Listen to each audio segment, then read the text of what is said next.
தேவன் யாக்கோபை நோக்கி நீ எழுந்து பெத்தேலுக்கு போய் அங்கே குடியிருந்து நீ உன் சகோதரனாகிய ஏசாவின் முகத்திற்கு விலகி ஓடி போகிற போது உனக்கு தரிசனமான தேவனுக்கு அங்கே ஒரு பலிபீடத்தை உண்டாக்கு என்றார். அல்லேலூயா. நீ உனக்கு தரிசனமான தேவனுக்கு ஒரு பலிபீடத்தை உண்டாக்கு என்று சொன்னார். அல்லேலூயா. இங்கே ஆண்டவரே யாக்கோபுடைய எல்லாவற்றையும் கவனித்து விட்டு அவர் சொல்றாரு, உன்னுடைய வழிகள் உன்னுடைய காரியங்கள் கொஞ்சம் மோசமா இருக்குது, அதனால என்ன பண்ண அவர் சொல்றாரு, நீ நடக்கிற வழி, நீ பார்க்கிற வழி, நீ போகிற வழி எல்லாம் எப்படி இருந்துதான் கொஞ்சம் மாறுபாடாய் இருந்ததுனால அவன் உட்கார்தலையும் எழுந்திருப்பதையும் நடப்பதையும் எல்லாம் அறிந்திருக்கிற தேவன் அங்க சொல்றாரு, தேவன் யாக்கோபை நோக்கி நீ எழுந்து பெத்தேலுக்கு போய் அங்கே குடியிருந்து உன் சகோதரனாக ஏசாவின் முகத்திற்கு விலகி ஓடுகிற போது உனக்கு தரிசனமான தேவனுக்கு அங்கே ஒரு பலிபீடத்தை உண்டாக்கு என்றார். அப்ப ஆண்டவர் எதிர்பார்க்கிற இன்னைக்கும் அநேகருடைய வாழ்க்கையில கர்த்தர் இடைவிடுகிற ஒரு காரியம் என்ன சொன்னா, எழுந்து பெத்தேலுக்கு போக. ஆமென். எழுந்து தேவனை தரிசித்த இடத்துக்கு கடந்து செல்ல, அந்த இடத்துக்கு கர்த்தர் வரும்படியாய் விரும்புகிறார். அல்லேலூயா. எப்பங்க நீங்க வந்தீங்க? எப்ப நீங்க பெத்தேலுக்கு வந்தீங்க? யாக்கோபு எப்ப போனான்? அவன் அண்ணனுக்கு பயந்து உயிர் பயத்தோடு அப்பா அம்மாவை என்ன பண்றாங்க, அனுப்பி நீ போய் இங்க இருக்காத, உங்க அண்ணன் கொண்டு போடுவான், நீ என்ன பண்ண, எழுந்து ஓடுன்னு சொல்லி ஆபத்து நேரிட்ட போது யாக்கோபு எழுந்து பிரயாணப்படுகிறான். பிரயாணப்பட்ட போது வழியே தெரியல, எங்க போறதுன்னு தெரியல. ஒரு இடத்துல படுத்து தூங்கும் போது அவனுக்கு தேவன் தரிசனமாகிறார். அந்த இடத்துக்கு பேர் தான் பெத்தேல். அல்லேலூயா. அப்ப பிரச்சனையை மேற்கொள்ள ஓடும் போது தேவன் இடைபெறுகிற ஒரு இடம் தான் பெத்தேல். அல்லேலூயா. உங்களுக்கு எங்க பெத்தேல்? எப்ப நீங்க தேவனோடு கூட உறவாட ஆரம்பிச்சீங்க? எப்ப தேவன் உங்களை சந்திக்க ஆரம்பிச்சார்? எப்ப உங்களுக்கு கர்த்தர் வாக்குத்தத்தத்தை கொடுத்தார்? எப்ப உங்களுக்கு ஒரு வாழ்க்கையில ஒரு விடுதலை வந்தது? எப்ப உங்க வாழ்க்கையில ஒரு பிரச்சனையிலிருந்து ஒரு விடுதலை வந்தது, ஒரு மாற்றம் வந்தது, ஒரு நம்பிக்கை வந்தது? தேவனுக்கும் உங்களுக்கு எப்ப உறவு ஏற்பட்டது? அதுதான் பெத்தேல். அல்லேலூயா. சொல்றாரு, தேவன் யாக்கோபை நோக்கி நீ எழுந்து பெத்தேலுக்கு போய் அங்கே குடியிருந்து உன் சகோதரனாகிய ஏசாவின் முகத்திற்கு விலகி ஓடுகிற போது உனக்கு தரிசனமான தேவனுக்கு அங்கே ஒரு பலிபீடத்தை உண்டாக்கு என்றார். அங்கே 3 காரியத்தை அங்கே தேவன் யாக்கோபோடு சொல்லுகிறதை பார்க்கிறோம். முதலாவது ஆண்டவர் சொல்றாரு, யாக்கோபை பார்த்து என்ன சொல்றானா, யாக்கோபே நீ எழுந்து என்ன சொல்றாரு, யாக்கோபே நீ இருக்கிற இடத்துல இருந்து கொஞ்சம் நீ மாறி இருக்கணும்னு ஆசைப்படுறாரு. நீ முதல்ல ஆண்டவர் சந்திச்சு இன்ன நாளில எல்லாருக்கும் ஒரு வாழ்க்கையில ஒரு மாற்றம் வந்திருக்கு, அப்படி தானே? ஆண்டவர் பக்கம் வந்த போது ஒரு இருக்கும். ஆனா இன்னைக்கு அந்த நிலைமையில் இருக்கிறோமான்னு கேட்டா இல்ல. கொஞ்சம் என்ன பண்ணிட்டோம், வந்தபோது இருந்த விசுவாசமும் வந்தபோது இருந்த வைராக்கியமும் கர்த்தர் எப்படியாவது என்னை காப்பாற்ற மாட்டாரான்னு சொல்லி இருக்கிற நம்பிக்கையில இருந்தது. ஆனா இந்த நாளில என்ன பண்ணிட்டோம், பெத்தேலை விட்டு தேவன் சந்தித்து இடத்தை விட்டு கொஞ்சம் என்னன்னா, அன்னைக்கு பயம் இருந்தது, அந்த பிரச்சனையே இருந்தது, அந்த பிரச்சனையை கர்த்தர் மாற்றி விட்டார். அந்த நாளிலே காணப்பட்ட போராட்டம் இருந்தது, நெருக்கம் இருந்தது, அந்த நெருக்கத்தை கர்த்தர் மாற்றி விட்டார். இப்ப பிரச்சனை இல்லை. அதனால நம்ம என்ன பண்ணிட்டோம், பெத்தேலை விட்டு வேற இடத்துக்கு போய் அந்த இடத்துல இருந்து நம்ம தேவனுக்கும் நமக்குள்ள உறவிலே சில மாற்றங்கள் வந்ததுனால கர்த்தர் திரும்பவும் சொல்றாரு, நீ எழுந்து பெத்தேலுக்கு போ, அங்கே எனக்கு ஒரு பலிபீடத்தை கட்டு. ஏன்னா நீ ஆபத்து நாளிலே நீ ஓடி போகும்போது உனக்கு அடைக்கலமாய் இருந்தவர் நான் தான், உன்னுடைய பாவத்தில் விடுவித்த தெய்வம் நான் தான். அதனால என்னுடைய வார்த்தைக்கு நீ கீழ்ப்படிந்து அங்கே போய் ஒரு பலிபீடத்தை கட்ட வேண்டும் என்று சொல்லி யாக்கோபோடு கர்த்தர் சொன்னார். அல்லேலூயா. ஏன் ஆண்டவர் அந்த நேரத்தில் யாக்கோபோடு அப்படி சொன்னார்? ஏன் ஆண்டவர் அந்த இடத்துல போய் அப்படி சொன்னார் அப்படின்னா, அவன் இருந்த சூழ்நிலை எப்படிப்பட்டதா இருந்ததுன்னா, ஆதியாகமத்தின் புஸ்தகம் 28வது அதிகாரத்தில் நான் வாசிக்கலாமா? ஆதியாகமம் 28வது அதிகாரத்திலேயே அதை பத்தி போட்டிருக்கு. 28:11 வாசிக்கலாம். ஒரு இடத்திலே வந்து சூரியன் அஸ்தமித்தபடியினால் அங்கே ராத்தங்கி அவ்விடத்து கற்களில் ஒன்றை எடுத்து தன் தலையின் கீழ் வைத்து அங்கே நித்திரை செய்யும்படி படுத்துக்கொண்டான். அங்கே ராத்தங்கி எங்க போற வழி தெரியாம, அதாவது ரோட்டுல தன்னந்தனியா யாருமே கூட இல்லை சூழ்நிலையில, அந்த போற வழியில ஒதுங்கக்கூடிய இடம் இல்லை, போற வழியில படுத்துட்டு அங்கே ராத்திரி அவ்விடத்து கற்களை ஒன்றை எடுத்து தன் தலையின் கீழ் வைத்து அங்கே நித்திரை செய்யும்படி படுத்து கொண்டான். அந்த இடத்துல தூங்கும் போதுதான் 12 வசனம் வாசிக்கலாம். அங்கே அவன் ஒரு சொப்பனம் கண்டான். அங்கே ஒரு சொப்பனம் கண்டான். இதோ ஒரு ஏணி பூமியிலே வைக்கப்பட்டிருந்தது. இதோ ஒரு ஏணி பூமியிலே வைக்கப்பட்டிருந்தது. அதன் நுனி வானத்தை எட்டி இருந்தது. அதன் நுனி வானத்தை எட்டி இருந்தது. அதிலே தேவதூதர் ஏறுகிறவர்களும் இறங்குகிறவர்களுமாய் இருந்தார்கள். அங்கே ஒரு சொப்பனத்தை பார்க்கிறான், ஒரு தரிசனத்தை பார்க்கிறான். என்னது? தேவதூதர்கள் ஏறுகிறவர்களும் இறங்குகிறவருமான ஒரு ஏணி வைக்கப்பட்ட ஒரு சொப்பனத்தை அவன் பார்க்கிறான். பிரச்சனையோடு ஓட்டத்தோடு வந்தபோது தேவன் அவனுக்கு ஒரு தரிசனத்தை கொடுத்து, ஒரு சொப்பனத்தை கொடுத்து, அங்கே ஒரு ஏணி வானத்திற்கு, பூமிக்கும் வானத்திற்கும் ஏறுகிறது போல தேவன் என்ன பண்றாரு? ஒரு பூமியிலிருந்து ஏணி வானத்துக்கு ஏறுகிறது இறங்குகிற தூதர்களையும். அடுத்த வசனம் வாசிக்கிற 13. அதற்கு மேலாக கர்த்தர் நின்று நான் உன் தகப்பனாகிய ஆபிரகாமின் தேவனும் ஈசாக்கின் தேவனுமாகிய கர்த்தர் நீ படுத்திருக்கிற பூமியை உனக்கும் உன் சந்ததிக்கும் தருவேன். உன் சந்ததிக்கும் தருவேன். அவனோட தேவையை பெரிய தேவையோடு வரல, ஒரு பிரச்சனையோடு கூட போறானே தவிர அவனுக்கு எந்த டிமாண்ட், எனக்கு நிறைய ஆசீர்வதிங்க ஆண்டவரே, என்னை காப்பாத்துங்க ஆண்டவரே அப்படின்னு சொல்லல. போறமே என்ன பண்றதுன்னு தெரியாம போறான். ஆனா கர்த்தர் அவனை சந்தித்து அந்த இடத்துல ஒரு தரிசனத்தை கொடுத்து சொல்றாரு, நீ கர்த்தர் நின்று, அதற்கு மேலாக கர்த்தர் நின்று, நான் உன் தகப்பனாகிய ஆபிரகாமின் தேவனும் ஈசாக்கின் தேவனுமாகிய கர்த்தர் நீ படுத்திருக்கிற பூமியை உனக்கு உன் சந்ததிக்கும் தருவேன் என்று வாக்கு பண்ணுகிறார். அல்லேலூயா. இந்த நாளிலும் கர்த்தர் சொல்றாரு, அந்த பிரச்சனையோடு வந்தபோது நம்ம அந்த இடத்துக்கு வரல, கர்த்தர் நம்மை வந்து சந்திச்சு ஒரு வாக்கு பண்ணினார். உன்னை இந்த தேசத்திலே என்ன சுதந்திரவாளியாய் மாற்றுவேன், இந்த இடத்துல உன்னை ஆசீர்வதித்து உயர்த்துவேன், இந்த இடத்துல காணப்படுகிற எல்லாவற்றையும் நீக்கி உனக்கும் உன் சந்ததிக்கும் இந்த தேசத்தை சுதந்திரமாய் கொடுப்பேன். அவன் என்ன பண்ணிட்டு இருக்கிறான்? படுத்து கொண்டிருக்கிறான். என்ன பண்ணிட்டு இருக்கிறான்? நித்திரை செய்து கொண்டிருக்கிறான். அவன் என்ன பண்ணிட்டு இருக்கிறான்? இளைப்பாரி கொண்டிருக்கிறான். அப்ப கர்த்தர் பண்றாரு, என்ன சொல்றாரு? உன்னை பெரிய ஜாதியாக்குவேன், உன் தகப்பனுக்கு உனக்கும் உன் சந்ததிக்கும் இந்த தேசத்தை சுதந்திரமாய் கொடுப்பேன்னு சொல்லி வாக்கு பண்ணினார்.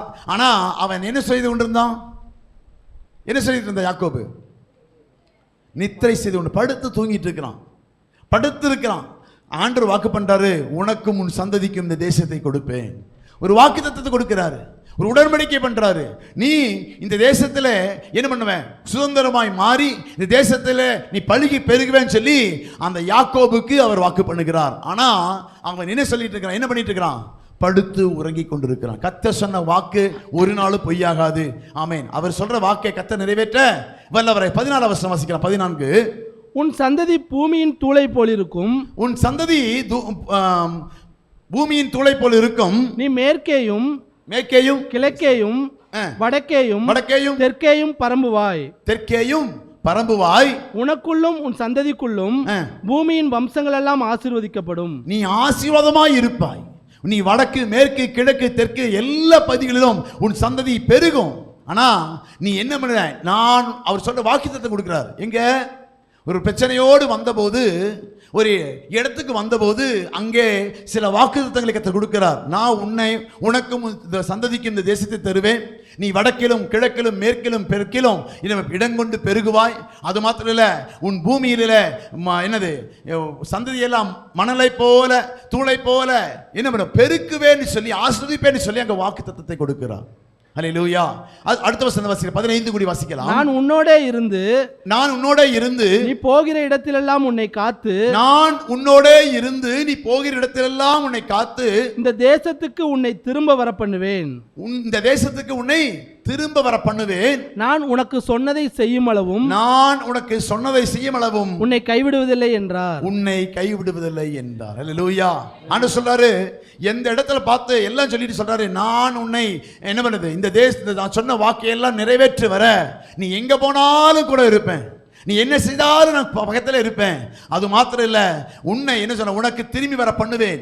இந்த தேசத்துக்கு உன்னை திரும்பி வர பண்ணுவேன். நான் உனக்கு சொன்னதை செய்யும் அளவு உன்னை கைவிடாது இருப்பேன். கர்த்தர் நாளிலும் கர்த்தர் சொல்றாரு, நமக்கும் தேவனும் உறவாடிய ஒரு இடத்தை கர்த்தர் கொடுத்து, அப்படித்தானே? நம் பிரச்சனையோடு போராட்டத்தோடு வந்த அந்த இடத்துல தேவன் நமக்கு வாக்குத்தத்தத்தை கொடுத்தாரு. உன் பிரச்சனைகளை போராட்டங்களை எல்லாம் நான் நீக்குவேன், நான் உன்னோட கூட வருவேன். என்ன, நீ எங்க போனாலும் வருவேன். ஆனா கடைசியில நான் சொல்றதுக்கு தான் நீ வரணும் அப்படின்னு ஆண்டவர் சொல்றாரு. ஆண்டவர் யாக்கோபு எங்க இருக்கான்? போற வழிய ஒரு படுத்து தூங்குறான். அந்த இடத்துல தான் கர்த்தர் அவனுக்கு தரிசனமானாரு. ஆனா வாக்குத்தத்தத்தை கொடுத்து சொல்றாரு, நீ எங்க வேணாலும் போ, நான் உன் கூடயே இருப்பேன், உன்னை பெருக பண்றதுக்கு நான் திரும்ப கொண்டு வருவேன், அந்த இடத்துக்கு நீ வரும்போது நான் சொன்னதை நிறைவேற்றுவேன். அல்லேலூயா. அதுக்கு நான் ஆண்டவர் என்ன அடுத்த வசனம் வாசி 15 16 வாசிக்கலாமே. யாக்கோபு நித்திரை தெளிந்து விழித்தபோது மெய்யாகவே கர்த்தர் இந்த ஸ்தலத்தில் இருக்கிறார், மெய்யாகவே கர்த்தர் இந்த ஸ்தலத்தில் இருக்கிறார், இதை நான் அறியாதிருந்தேன் என்றான். அவன் பயந்து இந்த ஸ்தலம் எவ்வளவு பயங்கரமாய் இருக்கிறது, இது தேவனுடைய வீடே அல்லாமல் வேறல்ல, இது வானத்தின் வாசல் என்றான். இது எல்லாமே உங்களுக்கு நமக்கு தெரிஞ்ச சம்பவம் தான், நிறைய பிரசங்கங்கள் கேட்டிருக்கிற சம்பவம் தான். ஆனா இதுல சில காரியத்தை மாத்திரம் உங்களுக்கு ஞாபகப்படுத்த விரும்புகிறேன். அவன் அந்த இடத்துல படுத்து கொண்டிருக்கிறான், கர்த்தர் ஒரு தரிசனத்தை கொடுக்கிறாரு, திரும்ப வர பண்ணுவேன், உன்னை ஆஸ்வதிப்பேன், பெருக பண்ணுவேன், இந்த தேசத்தில் நீ வரும்போது வடக்கேயும் கிழக்கையும் மேற்கையும் தெற்கையும் நிறுவ பரம்புவா என்று சொல்லி நான் சொல்றத நிறைவேற்ற வர உன்னை கைவிடுவதில்லை, உன்னை மறப்பதில்லை என்று சொல்லி வாக்குத்தத்தம் பண்றாரு. அவன் எழுந்ததுக்கு அப்புறம் தான் அவன் பயந்து இந்த ஸ்தலம் எவ்வளவு பயங்கரமாய் இருக்கிறது, இது தேவனுடைய வீடே அல்லாமல் வேறல்ல, இது வானத்தின் வாசல் என்றான். அல்லேலூயா. அவன் சந்தித்த இடத்துக்கு பேர் என்னங்க? வானத்தின் வாசல். இந்த இடத்துக்கு என்ன பேர்? தேவனுடைய வீடு. தேவன் சந்திக்கிற இடத்துக்கு பேர் தான் தேவனுடைய வீடு. இது வானத்தின் வாசல். வானத்தின் வாசல் என்று சொன்னா என்ன பார்த்தாங்க சொப்பனம்? தேவதூதர்கள் பூமியிலிருந்து ஏறுகிறவர்களும் இறங்குகிறவர்களும் பார்த்தாங்க. அப்ப கீழிருந்து ஏணி என்ன பண்ணப்பட்டிருக்கு? வைக்கப்பட்டிருந்தது. அந்த ஏணியில அவங்க என்ன பண்ணிட்டு இருந்தாங்க? ஏறுகிறவர்களும் இறங்குகிறவர்களாக இருந்தாங்க. மேல யாருன்னு இருந்தா? கர்த்தர், பிதாவாகிய தேவன் நின்று கொண்டிருந்தார். அப்ப வானத்தின் வாசல்ல என்ன இருக்கணும்னா ஏணி வைக்கப்பட்டிருந்தது. அங்கே தேவதூதர்கள் இறங்குகளும் ஏறுகளாய் காணப்பட்டார்கள். மூன்றாவது, அங்கே அதற்கு மேலாய் தேவன் என்ன பண்ணிட்டு இருந்தாரு? நின்று கொண்டிருந்தார். அந்த இடத்துக்கு தான் பேர் வைக்கிறான். என்னன்னு? வானத்தின் வாசல். இதுதான் பெத்தேல் அல்லது தேவனுடைய வீடு அப்படின்னு சொல்லி அவன் பேர் வைக்கிறான். அப்ப தேவனுடைய வீடு என்று சொன்னா அந்த இடத்துல ஏணி வைக்கப்பட்டிருக்கிறது. இரண்டாவது, அந்த இடத்துல தேவதூதர்கள் இறங்குகளும் ஏறுகளுமாய் காணப்படுகிறார்கள். மூன்றாவது, அதற்கு மேலாக தேவன் நின்று கொண்டிருக்கிற ஒரு இடத்துக்கு பேர் தான் தேவனுடைய வீடு. அல்லேலூயா. அல்லது பெத்தேல் அல்லது வானத்தின் வாசல். வானத்துக்கு ஒரு வாசல், அதாவது வானத்துக்கு ஏறி போறதுக்கான ஒரு வாசல். இந்த வழியில தான் நம்ம மேல போக முடியும். இந்த வழியில தான் நம்ம என்ன பண்ண முடியும்? தேவனை தரிசிக்க முடியும். இந்த வழியில தான் தேவனோட சேர முடியும் என்பதற்காக தேவன் உண்டு பண்ணின ஒரு இடத்துக்கு பேரு தான் என்ன இடம்? வானத்தின் வாசல். வானத்தின் வாசல்னா வானத்துக்கு போறதுக்கு இதுதான் கதவு, வானத்துக்கு போறதுக்கு இதுதான் ஸ்டெப்பு. இங்க வந்தா மட்டும்தான் நீங்க தேவனை பார்க்க முடியும். இங்க வந்தா மட்டும்தான் தேவனோடு கூட நெருங்க முடியும். ரெண்டாவது ஆண்டு சொல்றாரு, நீ எங்கெல்லாம் போயிட்ட, அதனால தான் ஆண்டவர் பார்த்து சொல்றாரு. 35:1 வாசிக்கலாம். 35:1. தேவன் யாக்கோபை நோக்கி நீ எழுந்து பெத்தேலுக்கு போய் அங்கே குடியிருந்து நீ உன் சகோதரனாகிய ஏசாவின் முகத்திற்கு விலகி ஓடி போகிற போது உனக்கு தரிசனமான தேவனுக்கு அங்கே ஒரு பலிபீடத்தை உண்டாக்கு என்றார். அல்லேலூயா. சொல்றாரு, நாம சந்திச்ச இடத்துல இப்ப இருக்கும்போது கர்த்தர் நம்ம என்ன பண்றாரு? இந்த இடத்துல ஒரு பலிபீடத்தை உண்டாக்குங்கிறாரு. ஆனா அன்னைக்கு அவன் என்ன பண்ணிட்டு இருந்தானா? படுத்து நித்திரை பண்ணி கொண்டிருந்தான், தூங்கிக்கிட்டு இருந்தான். அன்னைக்கு ஆண்டு சொல்றாரு, உனக்கு இந்த தேசத்தை தருவேன்னு சொல்லி வாக்கு பண்ணாரு. அந்த தருவதற்காக யாக்கோபை பார்த்து சொல்றாரு, நீ எங்கே இருக்கிற தெரியுமா? நீ எங்கேயோ தூரமா இருக்கிற, நீ திரும்ப அந்த தேசத்துக்கு வா, உனக்கு அந்த வாக்குத்தத்தை நிறைவேற்றும்படியாக நான் கடந்து வரப்போகிறேன், உன்னை ஆஸ்வதிக்க போகிறேன், உன்னை பெருக. நீ எங்கெல்லாம போனேன், அங்கெல்லாம் நான் கூட இருந்தேன். ஆனா நீ இருக்கிற இடம் சரியில்லை, நீ இருக்கிற பூமி சரியில்லை, நீ திரும்ப எழுந்து பெத்தேலுக்கு வா. அங்கு உன்னை தரிசித்த நான் உன்னை ஆசீர்வதித்து உயர்த்தும்படியாக, நீ வடக்கிலும் கிழக்கிலும் மேற்கிலும் தெற்கிலும் பரம்பும்படியாக, உன் சந்ததிக்கு அந்த தேசத்தை சுதந்திரிக்கும்படியாக சொன்ன வாக்கை நிறைவேற்றும்படியாக நீ பெத்தேலுக்கு வா என்று சொல்லி அங்கே கர்த்தர் அழைக்கிறார். அல்லேலூயா, அல்லேலூயா. அந்த வசனத்தை திரும்ப வாசிக்கலாம். 35:1. தேவன் யாக்கோபை நோக்கி நீ எழுந்து பெத்தேலுக்கு போய் அங்கே குடியிருந்து. அப்ப நீ எங்கேயோ உட்கார்ந்துட்டு இருக்கிற, ஒரு பக்கம் படுத்திருக்கும் போது கர்த்தர் பேசினாரு. ஆனா இன்னைக்கு அவன் எங்கே இருக்கிறானா, எங்கேயோ போய் அமர்ந்து இருக்கிறான். அப்ப அவன் சொல்றாரு, நீ எழுந்து பெத்தேலுக்கு போய் அங்கே குடியிருந்து நீ உன் சகோதரனாகிய ஏசாவின் முகத்திற்கு விலகி ஒடுக்கி போகிற போது உனக்கு தரிசனமான தேவனுக்கு அங்கே ஒரு பலிபீடத்தை கட்டு என்றார். அல்லேலூயா. நாம் ஆசீர்வதிக்கப்பட வேண்டும் என்று சொன்னா, யாக்கோபை போல நாமும் ஒரு சூழ்நிலையில தேவன் நமக்கு சந்திச்சு, தேவன் நம்மை கூட வாக்கு பண்ணி, தேவன் நம்ம என்ன பண்ணாரு, ஒரு விடுதலை கர்த்தர் கொடுத்தார். அந்த நாள் உங்களுக்கு ஞாபகம் இருக்கா? நெருக்கப்பட்ட ஒரு பிரச்சனையின் மத்தியில, போராட்டத்தின் மத்தியில நாம் என்ன பண்றதுன்னு தெரியாம இருக்கும் போது கர்த்தர் ஒரு இடத்துல உங்களுக்கு தரிசனமானார் அல்லவா, கர்த்தர் கூட பேசினார் அல்லவா, கர்த்தர் கூட இடைப்பட்டார் அல்லவா. அந்த இடத்துக்கு பேர் தான் பெத்தேல். அல்லேலூயா. அந்த இடத்துக்கு பேர் தான் வானத்தின் வாசல். அந்த இடத்துக்கு பேர் தான் என்னது, இது தேவனுடைய வீடு. அப்ப நம்ம அந்த இடத்துக்கு சபையில கர்த்தர் சேர்த்தினார்ல, நம்ம கூட பேசினார்ல, இந்த இடத்துக்கு பேர் தான் வானத்தின் வாசல். பெத்தேல் சொன்னா வானத்தின் வாசல். தேவன் நம்ம கூட பேசின இடம். எப்ப வந்தபோது உங்களுக்கு ஒரு பெரிய மாற்றம் வந்தது? எப்ப உங்க வாழ்க்கையில தேவன் உங்களோட இடைப்பட்டார்? எப்ப உங்க வாழ்க்கையில வாக்குத்தத்தத்தை கர்த்தர் கொடுத்தார்? அந்த இடத்துக்கு பேர் தான் பெத்தேல். நாம அந்த இடத்துக்கு வந்தபோது சில விடுதலை கர்த்தர் கொடுத்தார். சில கர்த்தர் நம்ம கூடவே அன்னை தொட்டு கர்த்தர் யாக்கோபோடவே சஞ்சரித்து கொண்டிருந்தார். எல்லா காரிய சூழ்நிலையிலும் கர்த்தர் நம்ம கூட இருந்தார். ஆனா அவனுக்குள் என்ன காணப்பட்டது? ஏன் கர்த்தர் திரும்ப அவனை பெத்தேலுக்கு போ என்று சொல்றாருன்னா, அடுத்த வசனத்தை வாசிக்கலாம். 35:2. அப்பொழுது யாக்கோபு தன் வீட்டாரையும் தன்னோட கூட இருந்த மற்ற அனைவரையும் நோக்கி, உங்களிடத்தில் இருக்கிற அந்நிய தெய்வங்களை விலக்கி போட்டு உங்களை சுத்தம் பண்ணி கொண்டு உங்கள் வஸ்திரங்களை மாற்றுங்கள். அப்பொழுது யாக்கோபு தன் வீட்டாரையும் தன்னோட கூட இருந்த மற்ற அனைவரையும் நோக்கி, உங்களிடத்தில் இருக்கிற அந்நிய தெய்வங்களை விலக்கி போடுங்க. நீங்க வேற எங்கேயோ உட்கார்ந்திருக்கிறீங்க. நான் உங்களுக்கு வாக்குத்தத்தம் கொடுத்த தெய்வத்தை விட்டுட்டு வேற நம்பிக்கையில நீங்க என்ன பண்ணிருக்கீங்க, அமர்ந்திருக்கிறீங்க. அந்நிய தெய்வங்களை விலக்கி போட்டு உங்களை சுத்தம் பண்ணி கொண்டு உங்கள் வஸ்திரங்களை மாற்றுங்கள். யாக்கோபுக்கு தெரியுது நாம் இருக்கிறது சரியில்லை. ஆண்டவர் என்ன சொன்னாரு, நீ எழுந்து பெத்தேலுக்கு வான்னு சொன்னாரு. நீ என்ன பண்ணு சொல்லவே இல்லை. அவனுக்கு தெரியுது நான் இருக்கிறது கொஞ்சம் டவுன் ஆயிட்டேன். தேவன் சந்தித்த இடத்துல இருந்து நான் போறதுக்கு தகுதி இல்லாத இருக்கிறேன். கர்த்தரை சந்திப்பதற்கு போவதற்கு நான் தகுதி இல்லாமல் இருக்கிறேன்னு சொல்லி, அப்பொழுது யாக்கோபு தன் வீட்டாரையும் தன்னோடு கூட இருந்த மற்ற அனைவரையும் நோக்கி, உங்களிடத்தில் இருக்கிற அந்நிய தெய்வங்களை விலக்கி போடுங்கள், அந்நிய காரியங்களை விலக்கி போடுங்கள், உங்கள் வஸ்திரங்களை மாற்றுங்கள், உங்களை சுத்தம் பண்ணிக் கொள்ளுங்கள் என்று சொல்லி அங்கே அவன் சொல்லுகிறதை பார்க்கிறோம். அல்லேலூயா. அப்ப நம்ம சந்திச்ச போது இருந்த மனநிலைமையும் இப்ப இருக்கிற மனநிலைமை பார்த்தீங்கன்னா, கர்த்தர் நம்ம கூட பார்த்து சொல்றாரு, இந்த நாளிலே நம்ம பெத்தேலுக்கு திரும்பும்படியே கர்த்தர் அழைக்கிறார். அல்லேலூயா. சில பேரை கர்த்தர் சொல்றாரு, என்னது, நீங்க ஆதியில வந்தபோது தேவன் இடைப்பட்ட போது உங்களுடைய வாழ்க்கையில ஒரு பெரிய நிம்மதியோடு இருந்தீங்க.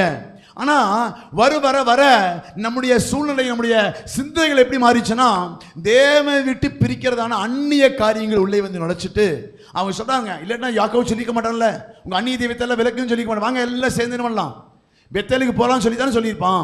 ஆனா அங்க யாக்கோபு சொல்றான், அப்பொழுது யாக்கோபு தன் வீட்டாரையும் தன்னோடு கூட இருந்த மற்ற அனைவரையும் நோக்கி, உங்களிடத்தில் இருக்கிற அந்நிய தெய்வங்களை விலக்கி போட்டு உங்களை சுத்தம் பண்ணி கொண்டு உங்கள் வஸ்திரங்களை மாற்றுங்க. உங்க சிந்தை மாறிடுச்சு, உங்கள் எண்ணங்கள் மாறிடுச்சு, உங்கள் நடைகள் மாறிடுச்சு, உங்களுடைய என்னது எல்லாமே மாறிடுச்சு. கர்த்தருக்கு பிரியமானது. ஆனா கர்த்தர் சந்திக்க விரும்புகிறார், கர்த்தர் ஆஸ்வதிக்க விரும்புகிறார், கர்த்தர் வாக்கு பண்ணதை நிறைவேற்ற விரும்புகிறார். ஆனா இன்னும் நமக்குள் காணப்படுகிற சிலதை மாற்றும் போது அவர் நம்மை ஆஸ்வதித்து உயர்த்துகிற தெய்வமாய் இருக்கிறார். அல்லேலூயா. 3 வாசிங்க. 35:3 கூடி. நாம் எழுந்து பெத்தேலுக்கு போவோம் வாருங்கள், எனக்கு ஆபத்து நேரிட்ட நாளில்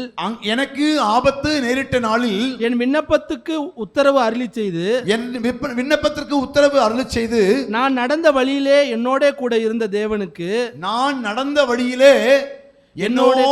இருந்த தேவனுக்கு அங்கே ஒரு பலிபீடத்தை உண்டாக்குவேன் என்றார். அல்லேலூயா.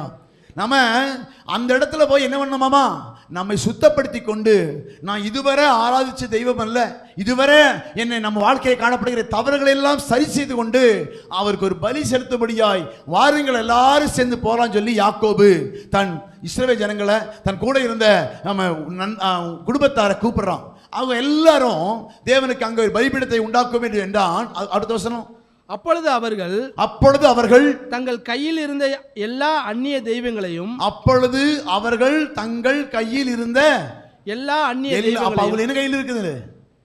அந்நிய தெய்வங்கள் இருக்குது, அந்நிய காரியங்கள் இருக்குது.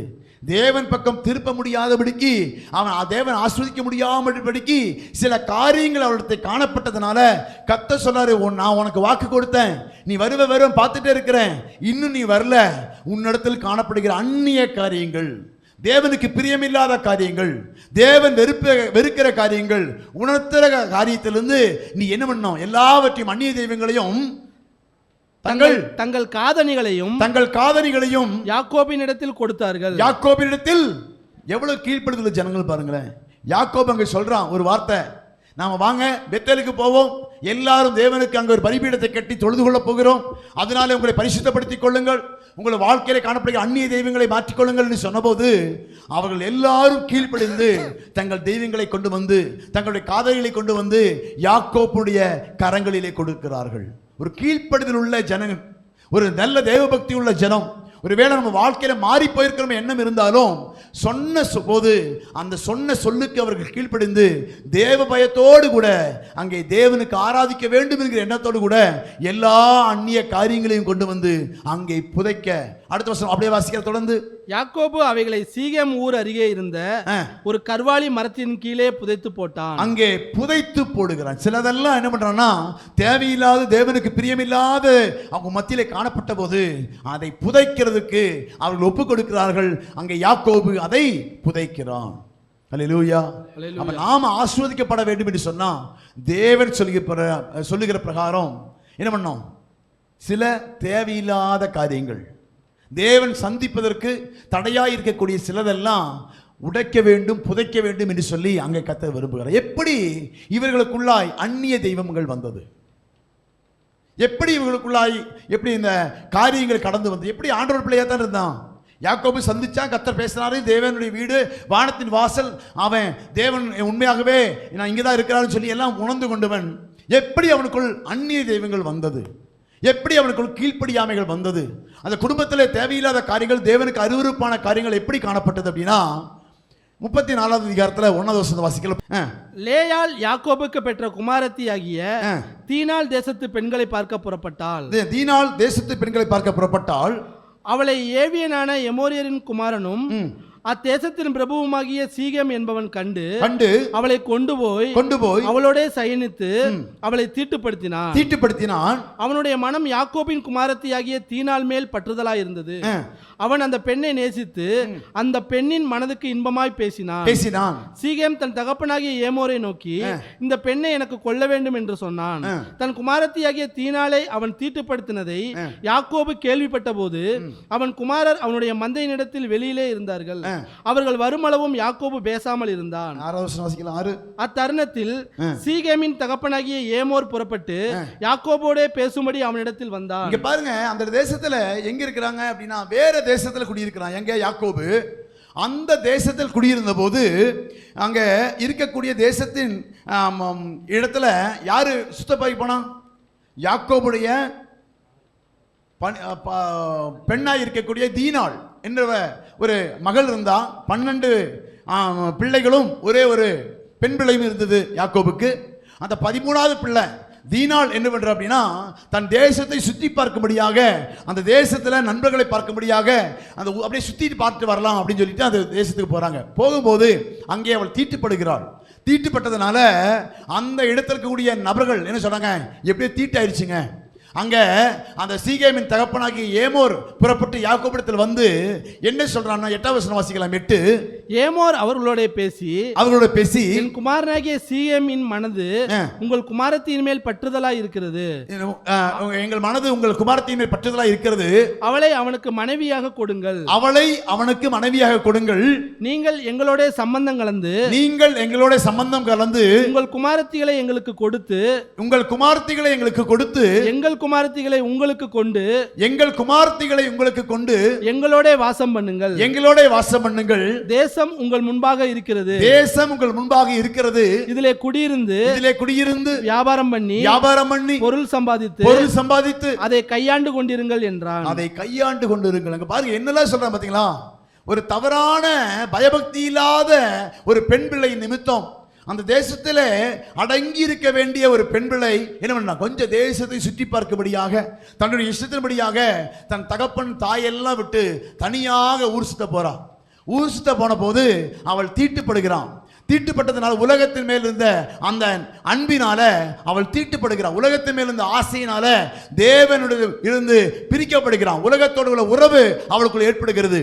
அதனால அவள் தீட்டுப்பட்டது நிமித்தம் அந்த தேசத்தில் இருக்கிற நபர்கள் வந்து பேர் சொல்றாங்க, நாம் அப்படி உறவு வைத்துக் கொண்டா பெண் கொடுத்து பெண் எடுத்து என்ன பண்ணலாம், நம்ம வியாபாரம் பண்ணி நம்ம எல்லாம் ஒரே பிள்ளைகளா இருக்கலாம் என்று சொல்லி அவங்க என்ன பண்றாங்க, 2 பேர் சம்பந்தம் கலந்து கொள்ளுகலாம் என்கிறார்கள். யாக்கோபு தேவனால் தெரிந்து கொள்ளப்பட்டவன், யாக்கோபு தேவனோடு கூட சம்பரிக்கிறவன், யாக்கோபு தேவனுக்கு பிரியமான காரியங்களை செய்ய வேண்டியவன். ஆனா இந்த இடத்துல என்ன நடக்குது அப்படின்னா, அந்த தீனாளின் நிமித்தம் அந்த வீட்டில் இருந்த அந்த பெண் பிள்ளை நிமித்தம் அங்கே குடும்பத்திலே உலகத்தோடு உறவாடக்கூடிய சூழ்நிலையை அங்கே பேச சம்மதிக்கிறார்கள். அங்க உலகத்தோடு கூட உறவு ஏற்படுகிறது.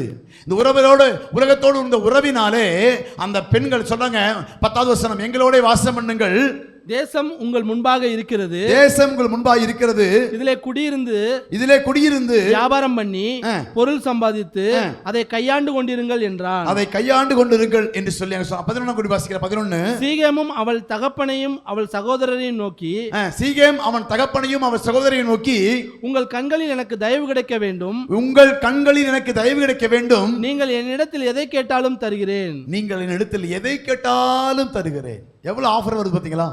உலகத்தோடு கூட உறவாடும் போது வரக்கூடிய நீங்க என்ன கேட்டாலும் சரி, நான் தயவு செய்து என்னது நம்ம 2 பேரும் சம்பந்தம் கலந்துக்கிட்டா, நாம 2 பேரும் ஒன்னாயிட்டா, நாம அப்படியே ஒன்னாயிட்டோம்னு வச்சுங்களேன், நீங்க என்ன கேட்டாலும் நானும் தருவேன், எங்களுக்குள்ள இருந்து பெண்ணை நீங்க எடுத்துக்கலாம், உங்கள்ட்ட இருந்து பெண்ணை நாங்கள் எடுத்துட்டு வந்து நம்ம சம்பந்தம் கலந்து நம்ம வாழ ஆரம்பித்து விடலாம் என்று சொல்லி அங்கே உலகத்தோடு ஒரு என்னது ஒப்புரவாகும்படியான ஒரு பேச்சுவார்த்தை நடக்கிறது. உலகத்தோடு கூட கைகோர்க்கும்படியான ஒரு பேச்சுவார்த்தை. யாக்கோபின் தேவன் வேற, அந்த எமோரியருடைய தேவன் வேற. அவர்களுக்கும் இவர்களுக்கும் சம்பந்தம் இல்லை, அவர்களுடைய தெய்வக்கும் இவருடைய தெய்வத்துக்கும் சம்பந்தம் இல்லை. அந்நிய தெய்வத்தோடு கூட உறவாடக்கூடிய, அந்நிய நபர்களோட உறவாடக்கூடிய அந்த உறவுக்கு நேராக அங்கே வருது. காரணமாக இருந்த தீனாள் அந்த குடும்பத்திற்கு ஒரு கலக்கத்தை உண்டாக்குகிறாள். அந்த பிரச்சனைக்கு ஒரு தீர்வை உண்டாக்க காரணம் தெரியுமா? உலகத்தோடு உள்ள சிநேகம், உலகத்தின் மேல் இருக்கிற ஆசை நிமித்தம் இவள் வீட்டில் அடங்கி இருக்க வேண்டிய பெண் என்ன பண்றானா, ஊரை சுத்தி பார்க்கும்படியாக, அந்த தேசத்தை சுத்தி பார்க்கும்படியாக வெளியே போய் நடமாட ஆரம்பிக்கிறாள். இவ ஒரு நாள் போய் வந்திருப்பான்னு நினைக்கிறீங்க? அடிக்கடி போயிட்டு வந்திருப்பா. இவன் கண்ணு எல்லாம் இருக்கும், அங்கத்த தேசத்தின் பையனுடைய பிள்ளைகளுடைய கண்கள் எப்படி இருக்கும்? இவன் வர்றாளே போறாளே சுத்திட்டு இருக்காளே, இவளை எப்படியாவது மடக்கணும். ஒரு நாள் பார்த்தா என்ன பண்ண முடியுமா? கொஞ்சம் கொஞ்சமாக பார்க்கறது, கொஞ்சம் கொஞ்சமாக பேசுறது, கொஞ்சம் கொஞ்சமாக உலகத்தில் போக போக போக அந்த உலகம் நம்ம என்ன வாட்ச் பண்ணிகிட்டே இருக்குது. எப்போ வருவா? தனியாக வருவா. இன்னைக்கே வேற கூட வந்திருக்கிறா, பெண்களை பார்க்க ஃப்ரெண்ட்ஸ் கூட வந்திருக்கிறா, தனியாக எப்போ மாட்டுவா அப்படின்னு சொல்லி ஒவ்வொரு நாளாக வெயிட் பண்ணிகிட்டே இருந்திருக்கிறாங்க. நமக்கு தான் நல்லா பழக்கமாயிருச்சு சொல்லி ஊரை சுத்த போய் தனியாக ஒரு நாள் மாட்டனா அந்த தேசத்தினாலே சீரழிக்கப்படுகிறாள். அல்லேலூயா. உலகத்தோடு உள்ள உறவு தேவனை நம்ம விட்டு பிரித்து விடும், அந்நிய தெய்வத்தை நமக்குள்ள கொண்டு வந்துடும். அந்த காரியம் என்ன ஆகும்னா, நமக்கும் தேவனுக்கும் உள்ள உறவிலே விரிசலை கொடுத்து விடும். அதனால அடுத்த வாசிங்க 14. விருத்த சேதனம் இல்லாத புருஷனுக்கு நாங்கள் எங்கள் சகோதரியை கொடுக்கலாகாது, அது எங்களுக்கு நிந்தையா இருக்கும். அது எங்களுக்கு அப்ப சொல்றாங்க. அதாவது அவங்க சீகேமியர் எப்படி இருக்காங்கன்னா, விருத்த சேதனம் இல்லாதவர்கள், தேவபக்தி இல்லாத தெரிந்து கொள்ளப்பட்டவர்கள் அல்ல, தேவனுக்காய் பக்தி வைரக்கியமாக வாழக்கூடிய பிள்ளைகள் அல்ல. ஆனா சம்பந்தம் கலப்பதுக்கு ஒரு தடையா இருக்கிறது என்ன அப்படின்னா, ஓகே கொடுத்துக்கலாம்னு நினைக்கிறோம், ஆனா நீங்கெல்லாம் விருத்த சேதனம் இல்லாத ஜனங்கள் அல்லவா, எப்படி விருத்த சேதனம் இல்லாத ஜனங்களோடு கூட தேவனுக்கும் நம்ம மனிதருக்கும் உள்ள உடன்படிக்கையின் அடையாளமா இருக்கக்கூடிய அந்த விருத்த சேதனம் இல்லாத ஜனங்களோடு கூட நாங்க எப்படி சம்பந்தம் கலக்கிறது? பிரச்சனை அதுதான். கொடுக்கறதுக்கெல்லாம் ரெடி தான், ஆனா நீங்க விருத்த சேதனம் இல்லாத ஜனங்கள், உங்களுக்கும் தேவனுக்கும் உடன்படிக்கை இல்லை, எங்களுக்கும் தேவனுக்கும் உடன்படிக்கை இருக்குது. அதனால உடன்படிக்கை இல்லாத ஜனங்களோடு கூட நாங்க சம்பந்தம் கலக்கிறது வழக்கம் இல்லைங்க. நாங்க ஜபிக்கிறவங்க, நாங்க வேதத்தை வாசிக்கிறவங்க, நாங்க ஞானஸ்தானம் எடுத்தவங்க, எங்களுக்கும் தேவனுக்கும் உடன்படிக்கை இருக்குதுங்க. நாங்க அப்படி உடன்படிக்கை பண்ணி தேவனை ஆராதிக்கக்கூடிய பிள்ளைகள். உங்க பையன் உங்க பெண்ணை ஆசைப்படுறாங்கிறதுக்காக உடன்படிக்கை இல்லாத ஜனங்களோடு கூட நாங்க உறவு வச்சுக்கிறது இல்லைங்க அப்படின்னு சொல்லி அங்க வாசிக்கலாம். 14 வாசிக்கலாம். விருத்த சேதனம் இல்லாத புருஷனுக்கு நாங்கள் எங்கள் சகோதரியை கொடுக்கலாகாது, அது எங்களுக்கு நிந்தையா இருக்கும், அது எங்களுக்கு அவமானமா இருக்கும், நிந்தையா இருக்கும், தேவனோட பகை உண்டாக்குறதா இருக்கும். நீங்களும் உங்களுக்குள் இருக்கும் ஆண் மக்கள் யாவரும் விருத்த சேதனம் பண்ணப்பட்டு எங்களை போலாவீர்களானால், நீங்க சொல்றாரு எங்களை போல நீங்க மாறணும். ஒரு விருத்த சேதனம் பண்ணி ஒரு உடன்படிக்கையின் அடையாளமா இருக்கக்கூடிய அந்த விருத்த சேதனத்தை நீங்க பண்ணிட்டு எங்களை போல நீங்க மாறினீங்கன்னா நாங்கள் சம்மதித்து உங்களுக்கு எங்கள் குமாரத்திகளை கொடுத்து உங்கள் குமாரத்திகளை எங்களுக்கு கொண்டு உங்களோட குடியிருந்து ஏக ஜனமாய் இருப்போம். நம்ம எல்லாம் அப்படியே ஏக ஜனமா ஒரே என்னது, ஏன்னா அதுக்கு ஒரே ஒரு தடை என்னன்னா விருத்த சேதனம் உங்களுக்கு இல்லை. அந்த ஒரே ஒரு காரியம் தான் தடையா இருக்குது. நம்ம 2 பேரும் சம்பந்தம் கலக்கிறதுக்கு, நாம ஒன்னா இருப்பதற்கு, ஒன்னா வாசம் பண்ணுவதற்கு, ஒன்னா வியாபாரம் பண்றதுக்கு, ஒரே தேசத்தில் குடியிருப்பதற்கு விருத்த சேதனம் இல்லை, உடன்படிக்கை இல்லை. நீங்க தேவனோடு கூட ஒரு உடன்படிக்கை ஏற்படுத்திக்கிட்டீங்கன்னா நம்ம எல்லாம் சம்பந்தம் கலந்து விடலாம் என்று சொல்லி அங்க யாக்கோவும் அந்த யாக்கோபின் பிள்ளைகளும் அங்கே அந்த சீகேமியரை பார்த்து சொல்லுகிறார்கள். உலகத்தின் ஜனங்களை பார்த்து சொல்றாங்க. 24 வாசிக்கலாம். அதுல 20 வாசிக்கலாம். ஏமோரும் அவன் குமாரன் சீகேமும் தங்கள் பட்டணத்து வாசலில் வந்து அவன் குமாரன் சீகேமும் தங்கள் பட்டணத்து வாசலில் வந்து தங்கள் பட்டணத்து மனிதரோட பேசி இந்த மனிதர் நம்மோட சமாதானமாய் இருக்கிறார்கள், ஆகையால் அவர்கள் இந்த தேசத்தில் வாசம் பண்ணி இதிலே வியாபாரம் பண்ணட்டும். அவர்களும் வாசம் பண்ணுகிறதற்கு தேசம் விஸ்தாரமாய் இருக்கிறது. அவருடைய குமாரத்திகளை நமக்கு மனைவிகளாக கொண்டு அவர்களுடைய குமாரத்திகளை நமக்கு மனைவிகளாக கொண்டு நம்முடைய குமாரத்திகளை அவர்களுக்கு கொடுப்போம். நம்முடைய குமாரத்திகளை அவர்களுக்கு இங்க பேசுறாங்க. ஏன்னா சீகேமும் அவனுடைய இவனும் வந்து மகனும் வந்து அந்த ஊரில் இருக்கக்கூடிய எல்லா பெரியவனா இருக்கிறதுனால ஊருக்கு வந்து சொல்றாங்க, அந்த இருக்கிற பெரிய ஆட்கள் எல்லாம், நாம இந்த பிள்ளைகள் வந்து நம்ம கூட என்ன பண்ணிட்டு இருக்காங்க, சமாதானமா இருக்கிறாங்க. அதனால இந்த பிள்ளையை சமாதானமா ரொம்ப பண்பா நடந்துக்கிறதுனால இந்த பிள்ளைகளோடு சம்பந்தம் கலந்து நாம அவங்க கூட ஐக்கியம் வச்சுக்கலாம். நாம அந்த பிள்ளைகளுக்கு, நம்முடைய பிள்ளைகளுக்கு அந்த பிள்ளைகளிலிருந்து கல்யாணம் பண்ணி பெண்களை கொண்டு வரலாம். அந்த புருஷன்மாருக்கு நம்முடைய பெண்களை கல்யாணம் பண்ணி கொடுக்கலாம். நம்முடைய தேசம் விஸ்தாரமாக இருக்கிறது அல்லவா, அதனால சம்பந்தம் கலந்துக்கிட்டு நம்ம எல்லாம் ஒரே பிள்ளைகளாய் மாறிவிடலாம் என்று சொல்லி அந்த ஊர் ஜனங்களோட பேசுறாங்க. அப்பதானே பேச முடியும். அப்ப பேசுறாங்க, அவர்கள் கொடுப்போம். அடுத்த வசனம், அந்த மனிதர் விருத்த சேதனம் பண்ணப்பட்டவர்களாய் இருக்கிறது போல ஒரே ஒரு தடை என்னன்னா அவங்க உடன்படிக்கை பண்ணி இருக்கிறாங்க தேவனுக்கும் அவர்களுக்கும். என்னது, தேவன் சொன்னதுதான் செய்வேன், தேவனுக்கு தான் கீழ்ப்படிவேன்னு சொல்லி ஒரு உடன்படிக்கை பண்ணியிருக்கிறாங்க. விருத்த சேதனம் பண்ணப்பட்டவர்களாக இருக்கிறது போல நம்மிலுள்ள ஆண் மக்கள் யாவரும் விருத்த சேதனம் பண்ணப்பட்டால் அவர்கள் ஏகஜனமாக நம்மோட வாசம் பண்ண சம்மதிப்பார்கள். ஒரே ஒரு தடையா இருக்கிறது என்ன அப்படின்னா, விருத்த சேதனம் மட்டும் இல்லை, நம்ம பாஷையில் சொல்ல போனா ஞானஸ்தானம் மாத்திரம் அவங்க எடுக்கல. அதனால அவங்க எல்லாம் ஞானஸ்தானம் எடுத்திருக்கிறாங்க, சபைக்கு போறாங்க, அவங்களாம் வேதத்தை வாசிக்கிறாங்க. அப்படிப்பட்ட ஜனமா இருக்கிறதுனால அதுக்கு ஒரே ஒரு அடையாளம், நீங்க ஜெபம் பண்றீங்களோ, வேதம் வாசிக்கிறோ, பைபிள் படிக்கிறோம், அதெல்லாம் கேட்கல. அவங்க என்ன கேட்கறாங்கன்னா, நீங்க உடன்படிக்கை பண்ணிருக்கீங்களா, ஞானஸ்தானம் எடுத்திருக்கிறீங்களா, விருத்த சேதனம் பண்ணிருக்கீங்களா கேட்கறாங்க. நம்மளாம் வாங்க ஒரு முங்கி எந்திரிச்சிட்டு வந்துடலாம், வந்து என்ன பண்ணிக்கலாம், முங்கி எந்திரிச்சிட்டா உடன்படிக்கை பண்ணிட்டா சம்பந்தம் கலக்கிறதுக்கு தடையா இருக்கிறது ஒண்ணு விருத்த சேதனம் இல்லை, ஞானஸ்தானம் மாத்திரம் எடுக்கல. நம்ம கல்யாணம் பண்ணணும்னு சொன்னா இதுதான் தடையா இருக்குது. அதனால வாங்க போய் என்ன பண்ணலாம், சம்பந்தம் கலப்பதற்கு தடையா இருக்கக்கூடிய ஞானஸ்தானத்தை எடுத்துடலாம், வாங்க சொல்லி அந்த இருக்கக்கூடிய எல்லா ஊர்க்காரட்டையும் அவங்க பேசுறாங்க. பேசும்போது அவங்க எல்லாம் சமைச்சிடுறாங்க. நிறைய வசனம் இருக்கிறபடினாலே அந்த காரியத்தை மட்டும் சொல்றேன். இப்ப சீகேமியர் அந்த தேசத்தில் குடியிருக்கிறாங்க. அந்த தேசத்துல தான் யாக்கோபும் அந்த பிள்ளைகளும் குடியிருக்கிறார்கள். ஆனா அந்த தேசத்தின் பிள்ளைகளோடு கூட நல்ல வாசம் பண்ணுறாங்க, நல்ல ஒற்றுமையா இருக்கிறாங்க, அன்பா இருக்கிறாங்க. அவர்கள் 20 வசனம் வாசிங்க, 20 வாசிங்க. ஏமோரும் அவன் குமாரன் சீகேமும் தங்கள் பட்டணத்து வாசலில் வந்து தங்கள் பட்டணத்து மனிதரோட பேசி இந்த மனிதர் நம்மோட சமாதானமாய் இருக்கிறார்கள். ஆகையால் அந்த என்ன சொல்லுங்க, இந்த மனிதர் நம்மோட சமாதானமாய் இருக்கிறாங்க. சண்டையெல்லாம் போறது இல்லைங்க, வம்பெல்லாம் பண்றது இல்லைங்க, ரொம்ப அன்பா இருக்கிறாங்க. அப்படிப்பட்ட இன்னப்பட்டி ஜனங்களோடு கூட சம்பந்தம் வச்சுக்கிட்ட பிரச்சனை இல்லை, நல்ல பிள்ளைகளா இருக்கிறாங்க. அதுக்கு சம்பந்தம் கலப்பதற்கு ஒரே ஒரு காரியம் என்னன்னா, உடன்படிக்கை பண்ணணும். உடன்படிக்கை பண்றது அப்படின்னா விருத்த சேதனம் பண்ணணும். அந்த மாம்சத்தை நுனித்தோலை நீக்கி போன வாரத்துக்கு மருத்துவரை பார்த்தோம், அப்படிதானே? உடன்படிக்கை என்று சொன்னால் விருத்த சேதனம் என்று சொன்னால் மாம்சத்தின் நுனித்தோலை நீக்கி தேவனுக்கும் அவர்களுக்கும் ஒரு உடன்படிக்கை அடையாளமாக ஏற்படுத்தப்பட வேண்டும். இப்பொழுது நாம எப்படிப்பட்டவர்களாக இருக்கணும்னா, நமக்கும் தேவனுக்கும் உடன்படிக்கை மாம்சத்தில் அல்ல, நமக்கு இருதயத்தில் உடன்படிக்கை பண்ணணும். இருதயத்தின் நுனித்தோலாக இருக்கிற இருதயத்தின் நுனித்தோலாகி இருக்க அந்த விருத்த சேதத்தை செய்து நாமுக்கும் தேவனுக்கும் உடன்படிக்கை செய்ய வேண்டும். அதற்கு அடையாளமாகத்தான் ஞானஸ்தானம் எடுக்க வேண்டும் என்று சொல்லி போன வாரத்துக்கு மருத்துவர் பாசித்தோம். இதே சம்பவம் அந்த தேசத்தில் இருக்கக்கூடிய ஜனங்களுக்கு யாக்கோபு சொன்னதுனால, அந்த யாக்கோபின் பிள்ளைகள் அதை சொன்னதுனால சீகேமும் அந்த இருக்கக்கூடிய ஜனங்களுக்கு எல்லாம் சொல்லி எல்லாரும் உடன்படிக்கை பண்ணி அந்த தெய்வத்தோடு கூட சம்பந்தம் கலக்க, அந்த ஜனங்களோடு சம்பந்தம் கலக்கக்கூடிய அந்த காரியத்துக்கு வந்ததுனால இவர்கள் உள்ள அந்நிய தெய்வங்கள் வந்து விட்டது, அந்நிய காரியங்கள் வந்து விட்டது. இப்ப தேவன் சொல்றாரு, நீ இந்த இடத்துல குடியிருக்காத. அந்த இதுக்கெல்லாம் முயற்சி பண்றாங்க, எல்லாம் நடந்துருச்சு.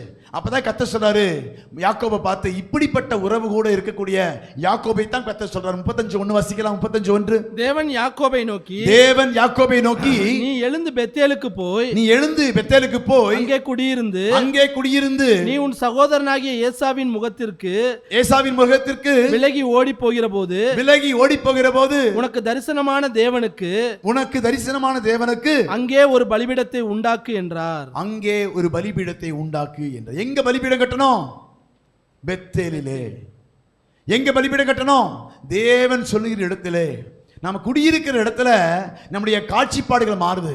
வேலைக்கு போற இடத்துல, நம்ம செய்கிற காரியத்துல, நம்ம குடியிருக்கிற இடத்துல என்ன மாறிட்டு இருக்கு? சம்பந்தம் கலக்க ஆரம்பிச்சிட்டோம். நமக்கு அதாவது பயம் மாறிடுச்சு. சொல்லப்போனா யாக்கோபு தப்பிச்சு ஓடும்போது இருந்த பயமும் எண்ணங்கள் எல்லாம் மாறி கர்த்தர் கூட உடன்படிக்கை பண்ணதுனால கர்த்தரை கூட தான் இருக்காரு. என்ன பண்ணாலும் ஏத்துக்குவாரு. என்ன பண்ணாரு? நீ எங்கெல்லாம் போறியோ அங்கெல்லாம் நான் இருப்பேன், நீ எங்க போனாலும் என்ன பண்ணுவேன், உன் கூடயே வருவேன், உன்னை உயர்த்துவேன், ஆசிரிப்பேன் சொல்லி வாக்கு பண்ணாரு. அதனால யாக்கோபு என்ன பண்றானா, போகிற இடங்களிலே அங்கே தேசத்தின் நபர்களோடு கூட உறவாட சம்மதிக்கிறான். அதாவது அந்த பிள்ளைகளோட பேச்சுவார்த்தை நடத்துறான். நமக்கு உங்களுக்கு தடையா இருக்கிறது என்ன? ஒரு உடன்படிக்கை மாத்திரம் பண்ணணும், ஒரு விருத்தி சேதனம் மாத்திரம் பண்ணுனா உங்களுக்கும் எங்களுக்கும் சம்பந்தம் உருவாக்கி கொள்ளலாம் என்று சொல்லி அந்த சிச்சுவேஷனை உருவாக்கி கொண்டு வந்தது போதுதான் கர்த்தர் சொல்ற, யாக்கோபே உன்னோட எல்லாம் நீ முடிச்சிட்டு இங்கிருந்து கிளம்பு, உனக்கும் இந்த தேசத்துக்கு சம்மதம் இல்லை, நீ இங்க இருக்க வேண்டியவன் அல்ல, உன்னுடைய காரியம் எல்லாம் எங்க இடத்துல நான் உன்னை ஆசீர்வதித்து உயர்த்த விரும்புகிறேன். இந்த பிள்ளைகளோடு நீ வியாபாரம் பண்ணி, இந்த பிள்ளைகளோடு நீ சம்மதிச்சு நீ இங்கிருந்து பெருக வேண்டியவன் அல்ல, நீ என்னால் ஆசீர்வதிக்கப்பட வேண்டியவன். அல்லேலூயா. நீ இங்க இந்த பிள்ளைகளோட சம்பந்தங்கள் வந்து நீ இந்த இடத்துல பழகி பெருக வேண்டிய பிள்ளை அல்ல. நீ உனக்கு இந்த இடத்துல எந்த ஒரு காரியம் இருக்கக்கூடாது. நீ இந்த இடத்தை விட்டு எழுந்து எங்க போனோமா? பெத்தேலுக்கு போ. நான் உனக்கு சொன்ன வாக்கு பண்ணின அந்த இடத்துக்கு நீ போ. நீ இருக்கிற இடத்துலயே நல்லா இருக்குது, இந்த பிள்ளைகள் நல்லா இருக்கிறாங்க என்று சொல்லி அவர்களோடு நீ சம்பந்தங்களுக்கு நீ முயற்சி பண்ணிட்டு இருக்கிற. நீ அவங்கள என்ன பண்ணா நம்மளை போல மாத்திக்கலாம் அப்படின்னு நினைக்கிற. அந்த பிள்ளைகள் என்னத்துக்காக மாறுறாங்கன்னா உடன்படிக்கை பண்ணி மாறுறதில்ல, கல்யாணத்துக்கு வேண்டி மாறுறாங்க. அப்படித்தானே? அந்த தீனால கல்யாணம் பண்ணணும்னா விருத்த சேதனம் பண்ணணும். அதுக்கு வேண்டி நம்ம எல்லாம் விருத்த சேதனம் பண்ணிக்கலாம் சொல்லி அதுக்கு வேண்டி தான் மாறுறாங்களே தவிர உடன்படிக்கை செய்து மாறவில்லை. உண்மையாய் அவர்கள் மாறவில்லை, தேவனுக்கு பிரியமாய் அவர்கள் மாறவில்லை. அதனால கர்த்தர் சொல்றாரு, நீ இந்த தேசத்திலே என்ன குடியிருக்க வேண்டாம், இந்த தேசத்தின் பெண்களோடு கூட சம்பந்தம் கலக்க வேண்டாம், நீ இங்கே கூடி இருக்கக்கூடிய பிள்ளைகளோடு கூட தெய்வத்தோடு கூட நீ எந்த உறவு இருக்கக்கூடாது. நீ எழுந்து நான் உனக்கு தரிசனமான, உனக்கு வாக்கு பண்ணின, உன்னோட கூட இருக்கக்கூடிய அந்த இடத்துக்கு திரும்ப வா என்று சொல்லி அங்கே யாக்கோபை கர்த்தர் அழைக்கிறதை பார்க்கிறோம். அல்லேலூயா. இன்னைக்கு நாம எங்க இருக்கிறோம்? இன்னைக்கு நாம எங்க இருக்கிறோம்? யாக்கோபு அங்க இருந்தான், கர்த்தர் அவனோடு கூட பேசினார், உணர்த்தினார். இன்னைக்கு நாம எங்க இருக்கிறோம்? இருக்கிற இடத்துல ஐக்கியமாயிட்டோமா? இருக்கிற இடத்துல ஒன்றிட்டோமா? பரவாயில்ல, அட்ஜஸ்ட் பண்ணிக்க வர ஆண்டவர், கர்த்தர் நம்ம கூட தானே இருக்கிறாரு என்று சொல்லி எல்லாத்தோட சம்பந்தங்களுக்கு ஆரம்பிச்சிட்டோமா? இல்ல உடன்படிக்கையின் தேவனோடு கூட ஒப்புரவாய் கொண்டு இருக்கிறோமா? கர்த்தர் திரும்ப யாக்கோபை அழைத்தது போல உங்களையும் என்னையும் கர்த்தர் அழைக்கிறார். அல்லேலூயா. திருமண காரியமா இருக்கட்டும், தொழில்களா இருக்கட்டும், வேலைகளா இருக்கட்டும், குடியிருக்கக்கூடிய தேசமா இருக்கட்டும், அங்கே நம்ம குடியிருக்கிறோம், அவ்வளவுதான். உறவு பலி எல்லாமே தேவனுடைய வீட்டில் மட்டும்தான். அல்லேலூயா, அல்லேலூயா. எங்கேயாச்சும் போய் என்ன வேணா பண்ணிக்கலாம், அங்க போனாலும் ஜெபம் பண்ணிக்கலாம், இங்க போனாலும் இது பண்ணிக்கலாம், நம்ம ஒரு நாள் போயிட்டு வரதுனால கர்த்தர் கோச்சுக்குவாரா அப்படிங்கிற எண்ணம் நிறைய பேருக்கு இருக்குது. ஆனா கர்த்தர் சொன்ன இடத்துல வந்து பலியிடுவது தான் தேவனுக்கு பிரியமான ஒரு ஆராதனை. அல்லேலூயா. சொல்றாரு, நான் உனக்கு தேவன் யாக்கோபை நோக்கி நீ எழுந்து பெத்தேலுக்கு போய் அங்கே குடியிருந்து நீ உன் சகோதரனாகிய ஏசாவின் முகத்துக்கு விலகி ஓடுகி போகிற போது உனக்கு தரிசனமான தேவனுக்கு அங்கே ஒரு பலிபீடத்தை உண்டாக்கி. எங்கேயும் நீ பலிபீடத்தை உண்டாக்காத, நான் சொல்ற இடத்துல போய் உன் பலிபீடத்தை பலியிட்டு நீ என்ன பண்ண, பலியை எனக்கு செலுத்து என்று சொல்லி நீ பலி செலுத்த ஆரம்பிச்சேனா உன்னை ஆஸ்வதிக்க ஆரம்பிப்பேன். நீ உன்னை பலி செலுத்த ஆரம்பிச்சேனா உன்னை பெருக பண்ணுவேன். நீ பலி செலுத்த ஆரம்பிச்சேனா உன்னை மணலத்தனையாய் பெருக பண்ணுவேன். உன்னுடைய தேசத்திலே எல்லைகளை விரிவாக்குவேன். ஆனா பலியிட ஆரம்பி என்று சொல்லி நீ இருக்கிற இடத்துல முதல்ல ஆண்டவர் எப்ப வாக்கு பண்ணாரு? படுத்திருக்கும் போது வாக்கு பண்ணாரு. இப்ப ஆண்டவர் சொல்ற, நீ ஒரு பக்கம் போய் உட்கார்ந்து இருக்கிறீல, அந்த உட்கார்ந்து இருக்கிற இடத்தை விட்டு எழுந்து நான் சொல்ற இடத்துக்கு வந்து நீ பலி செலுத்த ஆரம்பி. உன்னை ஆஸ்வதிக்க போகிறேன், உன்னை பெருக பண்ண போகிறேன், உன்னை என்ன பண்ற, உயர்த்த போகிறேன், நான் சொன்ன வாக்கையெல்லாம் நிறைவேற்ற போகிறேன் என்று சொல்லி அங்கே கர்த்தர் அவனோடு கூட பேசுகிறார், இடைபடுகிறார். அதற்கு அவன், இல்ல ஆண்டவர் இதே போதும்பா, இன்னைக்கு நாங்கள் எல்லாம் நல்லா தான் இருக்கிறோம், இந்த தேசத்துல என்ன பண்றோம், வந்து 8 வருஷம் ஆச்சு, 10 வருஷம் ஆச்சு, நாங்கெல்லாம் ஒன்னா தான் போயிட்டு இருக்கோம், எங்களுக்குள்ள ஒரு பிரச்சனையும் இல்லை, நான் இங்கேயே இருக்கிறேன்னு சொல்லி யாக்கோபு சொல்லல. கர்த்தருடைய வார்த்தைக்கு கீழ்ப்படுகிறான். அந்த ஜனங்களும் அந்த வார்த்தைக்கு கீழ்ப்படிந்து தங்களை பரிசுத்தம் பண்ணிக்கொண்டு அந்த அந்நிய தெய்வங்கள் எல்லாம் அவன் யாக்கோபின் கையிலே கொடுக்கிறார்கள். அதை அவன் அங்கே புதைக்கிறான். அல்லேலூயா. நாம ஆசீர்வதிக்கப்பட வேண்டும் என்று சொன்னா தேவன் சொல்லுகிற காரியத்தை கீழ்ப்படிய வேண்டும். தேவன் நம்முடைய திருமணம், முக்கியமா சொல்றேன், நம்முடைய வாழ்க்கையில் திருமண காரியம் அல்லது நம்முடைய எடுக்கிற பிசினஸ் காரியங்கள் எல்லாம் நான் ஜெபம் பண்ணும்போது கர்த்தர் என்ன சொல்றாரோ அதுக்கு தான் கீழ்ப்படியணும். அல்லேலூயா. நம்ம வாழ்க்கையில் மிக மிக முக்கியமான ஒன்று, அந்நிய என்னது காரியத்தோடு கூட அட்ஜஸ்ட் பண்ணி போற மாதிரி இங்கே முடிவு எடுத்துட்டீங்கன்னா எல்லாத்துக்கும் அட்ஜஸ்ட் பண்ணி போக வேண்டியதாக வரும். ஆனால் சொன்னபடியாகவே நம்ம கீழ்ப்படிய ஆரம்பிக்க. நாம யாரு? விருத்த சேதனம் உள்ளவர்கள். நாம யாரு? தேவனால் தேர்ந்தெடுக்கப்பட்ட பிள்ளைகள். நமக்கும் உலகத்துக்கும் சம்பந்தம் இல்லை, நமக்கும் தேவனுக்கும் தான் சம்பந்தமே தவிர நமக்கும் உலகத்துக்கும் சம்பந்தம் இல்லை. அப்படிப்பட்ட ஜனங்களாக இருக்கிறதுனால நாம எடுக்கக்கூடிய முடிவுகள் எல்லாம் தேவனுக்கு பிரியமா. அதனால தான் யாக்கோபு பார்த்து சொல்றார், நீ எழுந்து பெத்தேலுக்கு போய் அங்கே என்ன பண்ணணுமா, குடியிருந்து பலிபீடம் கட்டு என்று சொல்லி அங்கே சொல்லுகிறத பார்க்கிறோம். இதே மாதிரி தான் நம்முடைய வாழ்க்கையில எல்லாவற்றுக்கும் தேவனுக்கு கீழ்ப்படுகிறோமா என்பதை ஆராய்ச்சி பார்க்கணும். அல்லேலூயா.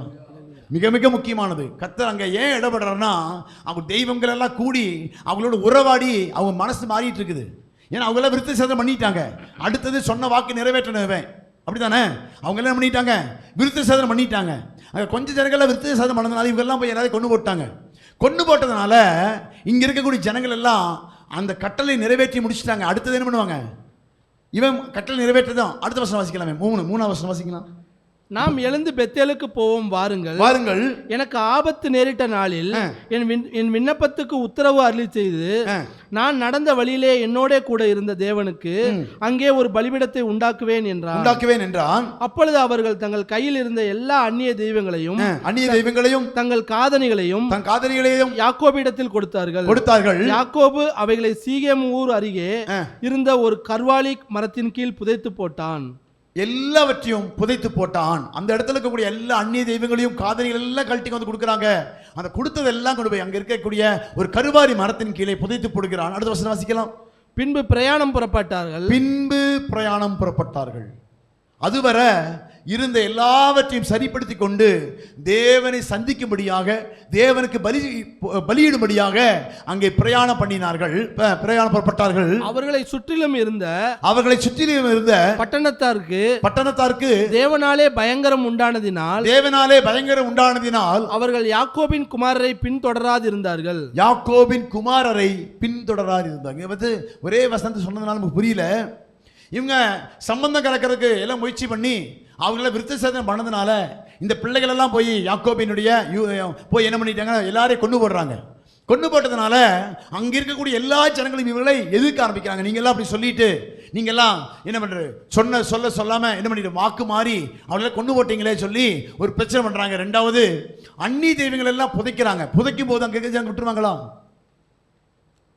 அங்க இருக்க ஜனங்க சும்மா விட்டுருவாங்களா? அந்நிய தெய்வங்கள் என்ன பண்றாங்க, ஒரு கருவாரி மரத்தின்கீழ புதைக்கிறாங்க. புதைச்சா என்ன பண்ணுவாங்க, விட்டுருவாங்களா? எல்லாம் எதுக்க ஆரம்பிக்கிறாங்க. இதுவரை எங்க சாமியை உனக்கு வேணே சாமி இல்லைன்னு சொல்லலாம். என்ன எங்க சாமியை நீ புதைக்கிறையா, எங்க சாமியை நீ இல்லைங்கிறியா, எல்லாவற்றையும் என்ன பண்ற குழி தோண்டி புதைக்கிறியான்னு சொல்லி எல்லாம் பிரச்சனை பண்ண ஆரம்பிக்கிறாங்க.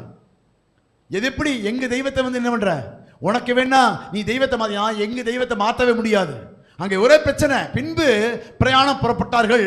அவர்களை சுற்றி இருந்த பட்டணத்தாருக்கு தேவனாலே பயங்கரம் உண்டானதினால் அவர்கள் யாக்கோபின் குமாரரை பின்தொடராதிருந்தார்கள். ஏன் பின்தொடரல?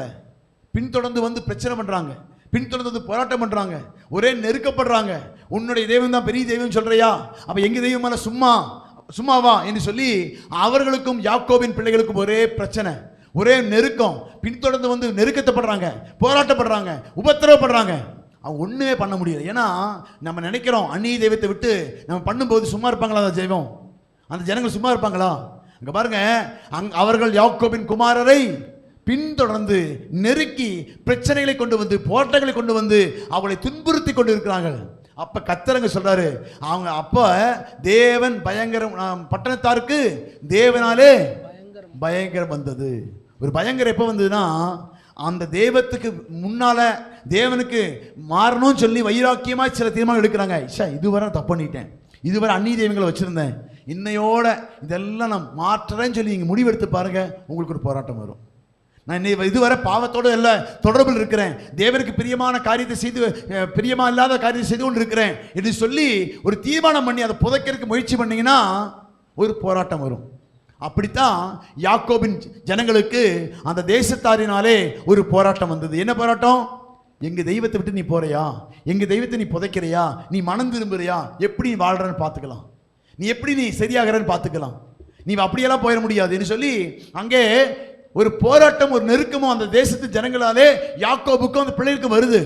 கர்த்தர் அந்த முடிவெடுத்ததுனால கர்த்தர் அந்த ஜனங்களோடு கூட இடைபடுகிறார். என்னன்னு, பட்டணத்துக்கு அந்த அவர்கள் சுற்றிலும் இருந்த பட்டணத்தாருக்கு தேவனாலே பயங்கரம் உண்டாகுது. ஒரு பெரிய போராட்டம் அந்த ஜனங்களுக்கு தேவனாலே உருவானதுனால அந்த அவர்கள் யாக்கோபின் குமாரரை பின்தொடராது, அவங்களுக்கு போய் துன்புறுத்துறத, அவங்களுக்கு போய் பிரச்சனை உண்டாக்குறத, போராட்டம் உண்டாக்குறத எல்லாம் கர்த்தர் அந்த ஜனங்களுக்கு ஒரு விடுதலை கர்த்தர் கொடுத்தார். அல்லேலூயா.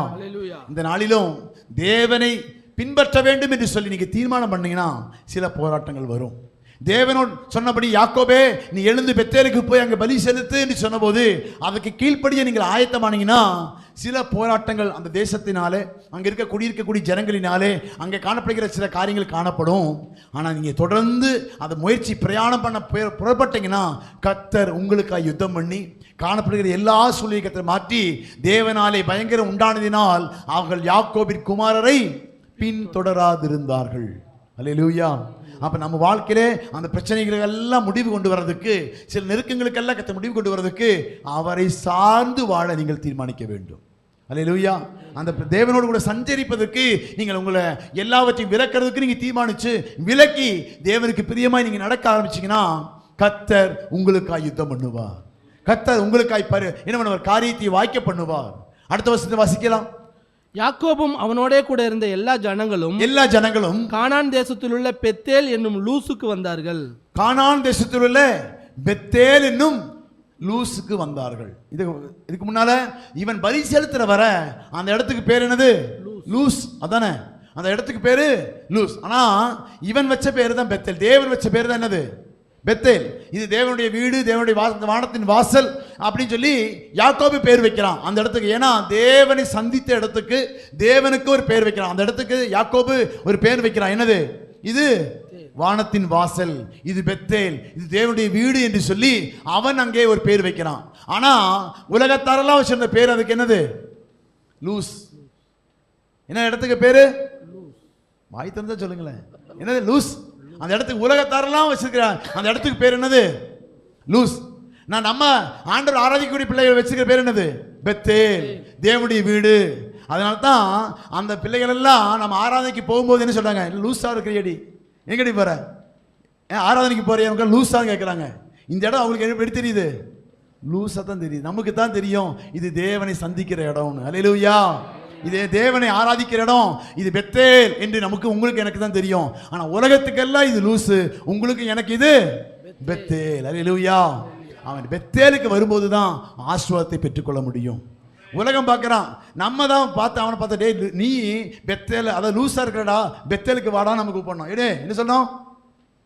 என்ன சொன்னோம்? நீ லூஸா இருக்கிறடா, பெத்தேலுக்கு வாடா அப்படின்னு சொல்லி நம்ம தான் அவளை பார்த்து கூப்பிடணும். அவங்க என்ன நினைக்கிறாங்க? இல்லை நீங்களாம் லூஸு, நீங்களாம் என்னது லூஸுக்கு போகிறீங்கன்னு. இல்லை இல்லை, நாங்கள்லாம் பெத்தேலுக்கு போகிறோம். நம்ம எல்லா ஜனங்களையும் பார்த்து நம்ம சொல்லணும். என்ன சொல்லணும்? நல்லா புரிஞ்சுக்கணும். அவங்க உலகத்தின் பார்வையிலே சபை என்னவா இருக்குது? லூஸா தெரியுது. ஆனால் வந்த ஜனங்களுக்கு தான் ஐயோ இது தேவனுடைய வீடுப்பா, தேவன் ஏறுகிற இறங்குறவா இருக்காரு, இங்கே வந்தால் தான் கர்த்தரோட பேசுகிறாரு, இந்த இடம் தேவனுடைய வீடு, இது வேற அல்ல, இதுதான் பெத்தேல் என்று சொல்லி நாம் தேவனை தொழுது கொள்கிறோம், ஆராதிக்கிறோம். ஆனால் உலகத்தானெல்லாம் சொல்கிறான், டே ஏன்டா நல்லா தானே இருந்த, ஏன்டா லூஸுக்கு போயிரு, லூஸாக இருக்கிறையே அப்படின்னு கேட்பான். அப்போ நம்ம தான் அவனை பார்த்து சொல்லணும், இல்லைடா நீங்கள் தான் லூஸாக இருக்கிறீங்க, வாங்க பெத்தேலுக்கு வாங்க, என்ன பண்றீங்க, தேவனை ஆராதிக்கும்படி வாங்கன்னு சொல்லி நாம அந்த பிள்ளைகளை என்ன பண்ணோம்? திருப்பி பெத்தேலுடைய அனுபவத்துக்கு நேராக கர்த்தர் நடத்த வேண்டும். அல்லேலூயா. உலகத்தின் பார்வையிலே அது லூஸா இருக்கலாம், ஆனா உலகத்தின் பார்வையில் லூஸ் அல்ல. இது தேவன் சந்திக்கிற இடம், தேவனை தெரிந்து கொள்கிற இடம், தேவனை ஆராதிக்கிற இடம். இந்த இடத்துல நீ வந்தீங்கன்னா மட்டும் வானத்தின் வாசல், இங்க இருந்தா தான் பரலோகத்துக்கே போக முடியும். இது வானத்தின் வாசல். இது இந்த வழியே இல்லாம வேற வழியே இல்லை. அதான் வசனம் சொல்லுது. என்ன வசனம் சொல்லுது? நானே வழியும் சத்தியமும் ஜீவனமாய் இருக்கிறேன், என்னை இல்லாமல் ஒரு பிதாவிடத்தில் போக முடியாது. அப்ப பிதாவிடத்துக்கு போறதுக்கு இந்த உலகத்தின் பார்வையில் லூசா இருக்கக்கூடிய பெத்தேலுக்கு வந்தா மட்டும்தான் பரலோகத்துக்கு போக முடியும். இல்லாட்டினா என்ன பண்ண முடியாது? போகவே முடியாது. அல்லேலூயா. அதான் வசனம் சொல்லுது, கர்த்தர் சந்திக்கிற இடம், கர்த்தர் அதான் விலைக்கிரயமாய் நமக்கு கொடுத்து வாங்கின இடத்துக்கு ஒரு வசனத்தை வாசிக்க விரும்புகிறேன். கொலைசியர் 1:23 வாசிக்கலாமே. கொலைசியர் 1:23.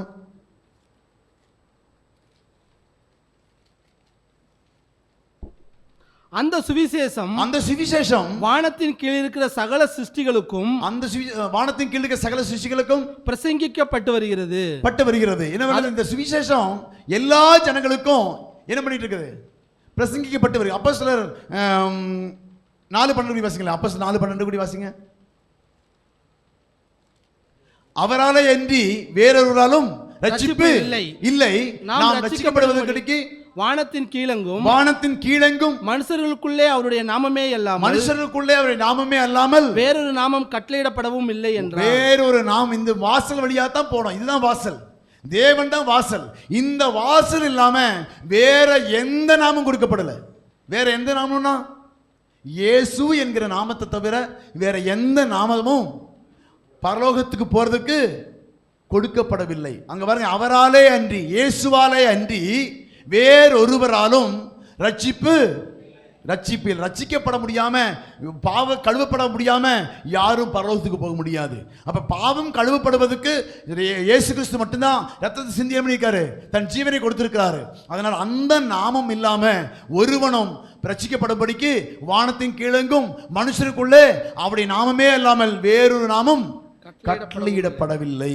அப்ப இயேசு என்கிற நாமத்தை ஆராதிக்கக்கூடிய இடத்துக்கு வந்தா மட்டும்தான் இந்த இடத்துக்கு பேர் தான் வானத்தின் வாசல். அல்லேலூயா.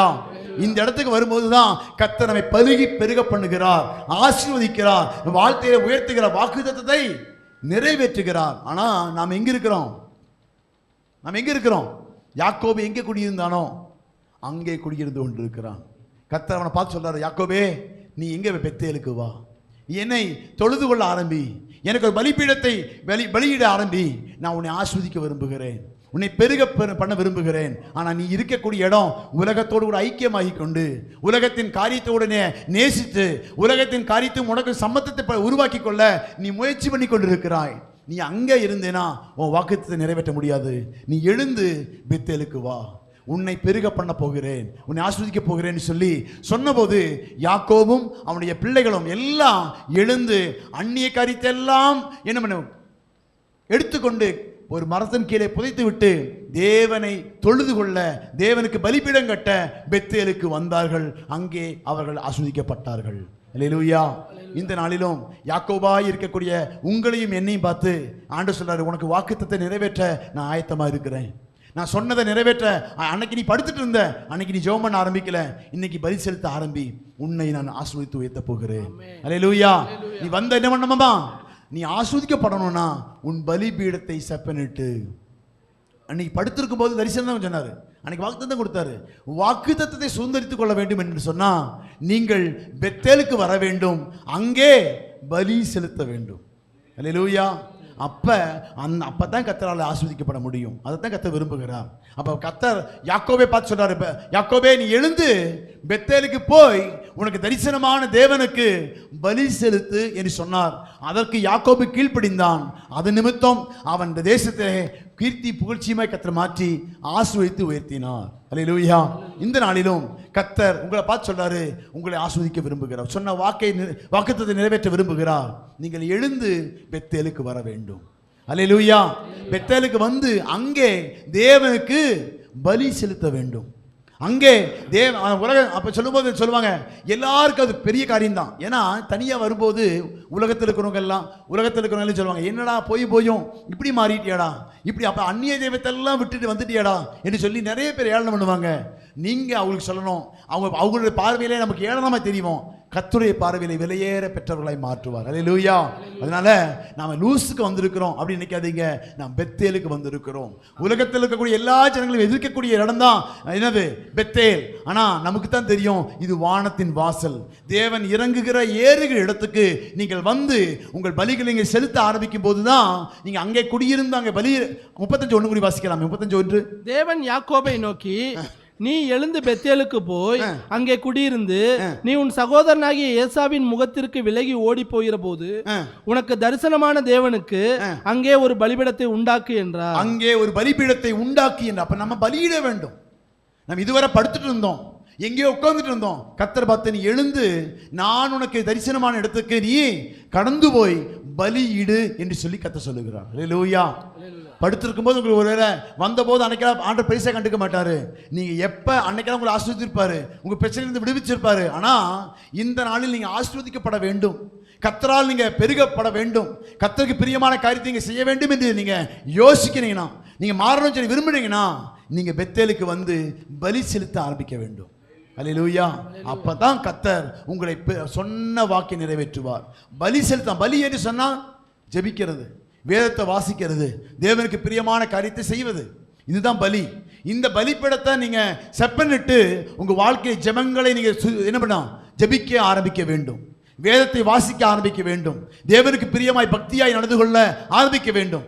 உலகத்தை பார்க்கும் போதெல்லாம் உலகத்தோடு கூட சேர்ந்து கொள்கிற வாழ்க்கை அல்ல, நாம் தேவனுக்கு பிரியமாய் வேறு பிரிக்கப்பட்ட ஜனங்கள் என்று சொல்லி உங்க வாழ்க்கையிலே ஜெபிக்கவும் வேதத்தை வாசிக்கவும் சபையோடு கூட ஐக்கியப்படவும் நீங்க ஆரம்பிக்க ஆரம்பிக்க ஆரம்பிக்க பலி செலுத்த ஆரம்பிக்க ஆரம்பிக்க ஆரம்பிக்க கர்த்தர் உங்களை ஆசீர்வதித்து வடக்கையும் கிழக்கையும் மேற்கையும் தெற்கையும் ஆமென் மணலை போல பெருக பண்ண வல்லவராய் இருக்கிறார். அல்லேலூயா.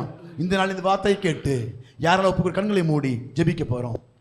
இந்த நாளில் ஆண்டவர் சமூகத்தில், ஆண்டவரே நான் யாக்கோபை போல மாற விரும்புகிறேன், ஆண்டவரே உம் சமூகத்துக்குள்ள நான் வந்திருக்கிறேன்ப்பா, நான் குடியிருக்கிற தேசம் உமக்கு பிரியமில்லாத தேசம், நான் எடுக்கிற முடிவுகள், நான் எடுத்திருக்கிற முடிவுகள் கொஞ்சம் மாறுபாடான முடிவுப்பா. அவர் பார்க்கிறாரு, நாம் அமர்வதையும் எழுந்திருப்பதையும் உட்காருவதையும் நாம் செய்யக்கூடிய எல்லா காரியத்தையும் அவர் கவனித்துக் கொண்டே இருக்கிறார். இந்த நாள் அதான் ஆண்டவர் பார்த்து சொல்றாரு, நீ இருக்கிற இடம் சரியில்லை, நீ அமர்ந்திருக்கிற இடம் சரியில்லை, நீ வாசம் பண்ணுகிற இடம் சரியில்லை, நீ உன்னுடைய நடவடிக்கைகள் கொஞ்சம் சரியில்லை, நீ எழுந்து பெத்தேலுக்கு வா, நீ எழுந்து பெத்தேலுக்கு வா. தரிசனமான தேவனா உங்களை பார்த்து அழைக்கிறார். உங்களுக்கு இருக்கிற தேவையில்லாத காரியத்தை எல்லாம் நீங்க மாற்றி உங்களை பரிசுத்தப்படுத்தி கொண்டு தேவனுக்கு பலியிடும்படியாக பெத்தேலுக்கு வாங்க. வேற எதுக்கு நீங்க பெத்தேலுக்கு வராதீங்க. பெத்தேலுக்கு வருவதற்கு ஒரு நோக்கம் உண்டு, சபைக்கு வருவதற்கு ஒரு நோக்கம் உண்டு. பலியிடும்படியாகவே நாம் வருகிறோம். சபைக்கு நம்ம எதுக்கு கடந்து வர்றோம்? தேவனை ஆராதிக்க, தேவனை தொழுது கொள்ள, தேவனை பிரியப்படுத்த வருகிறோம். நமக்கு பிரியமானதை செய்வதற்கு அல்ல, நம்முடைய ஆசைகளை நிறைவேற்றுவதற்காக அல்ல, தேவனுடைய விருப்பத்தை நிறைவேற்றும்படியாய் நம்ம சபைக்கு வருகிறோம், பெத்தேலுக்கு வருகிறோம். அங்கே தேவனை சந்திக்க ஆயத்தமாக வருகிறோம்.